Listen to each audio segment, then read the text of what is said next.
వయసుతో వసంతమాడి వరించెలే సరాలతో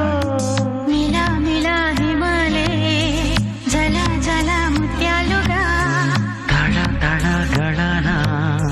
తటిల్లత హారాలుగా చేతులు తాకిన కొండలకి చలనము వచ్చనులే ముందుకు సాగిన ముచ్చటలో మూవను పలికెనులే ఒక స్వర్గం